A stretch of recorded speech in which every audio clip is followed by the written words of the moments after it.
Hi, it's Elle Phoenix. I'm coming to you from Front Royal. I want to talk to you about the modern American church. But first I want to tell you about a tattoo that one of my friends has. It's of a dilapidated, broken down, crumbling structure. And what it represents is what to her is the modern American church, which is broken down and crumbling at its foundation because it's not resting on what we should be doing as a church, which is serving the people, both spiritually and physically. I've got another friend. She and her husband are struggling. They live somewhere in the American South. I don't want to say which state because I don't want her to ever be embarrassed if she ever listens to one of my videos or reads one of my books or one of my blogs. But they live in the American South. They've got two young kids, and he works as an independent contractor for a big company. And the fact that he's an independent contractor means that the company can kind of lay him off and then re-employ him from time to time. It makes a lot of business sense for the company to do things this way because it's not really ever responsible for the people that work for them.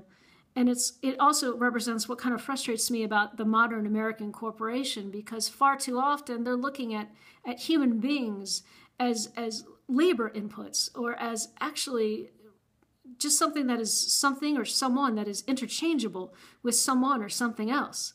But we humans are not robots. We really do need to have stable income and a steady source of income from the people that employ us. That, however, is probably a completely different topic for another day to cover. But anyway, he, as an independent contractor, keeps getting laid off from this company, but he gets paid a little bit too much to really get another job. And all of the employers or potential employers in his chosen profession, and he's a technician. He fixes stuff. So he can't get a job with a steady employer because they all do this thing where they just hire independent contractors. So anyway, recently he just got laid off. His wife is a young mother. She's about 30 years old, and she's got two young kids that rely on her. They can't afford preschool or daycare or anything like that. So she's a stay-at-home mom, and all she really wants to be is a stay-at-home mom. It's what she really loves to do. And for the past 2 weeks, apparently, they have not had food in their pantry or food in their refrigerator. She has been reduced to feeding them potatoes and perhaps stale bread and maybe some butter and whatever other spices that maybe she can add to the potatoes. She's a very proud soul. She didn't tell me that she was struggling. She didn't tell any of her other friends or her family that she's struggling. This is also a family, she and her husband, that don't really go to church. I don't know if they've given up on church offering them anything of real spiritual value. I know that a lot of people have given up on the concept that church can offer them anything of lasting value, which makes me sad.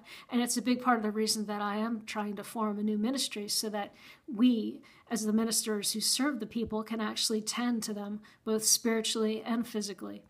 But anyway, she still deep down in her heart views a church as a place of refuge, a place that you can go when you're down to your last hope, when you really do need a Hail Mary, when you do need some assistance. So she went into her local church and she swallowed her pride and she said, please, I need help.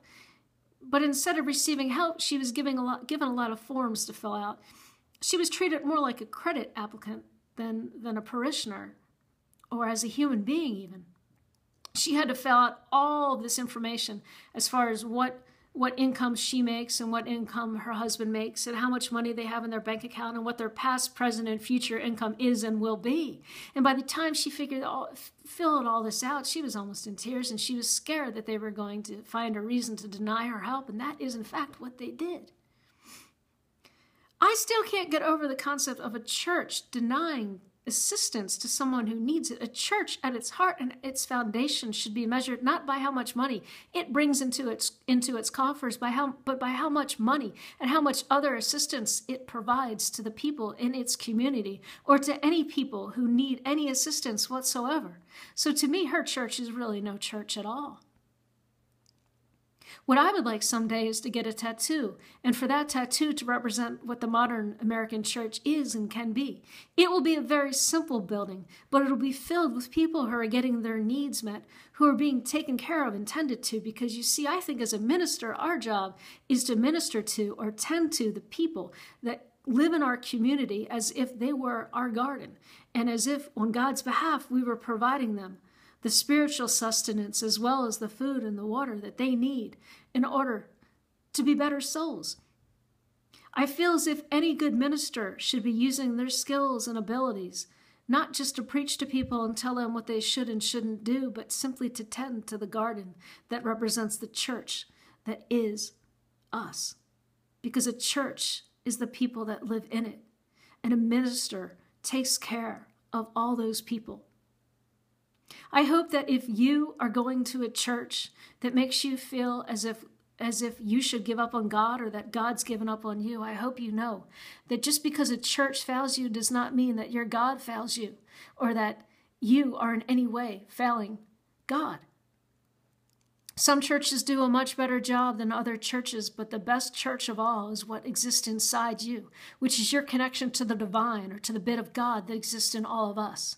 And I hope you know that that piece of you is the most beautiful thing that has ever existed and ever will exist inside you. And when you're in doubt as to what you see on the outside, please keep looking inward and know that therein lies all you ever will need to make your way home. I hope that your day is a good one and that you remain blessed. I love you.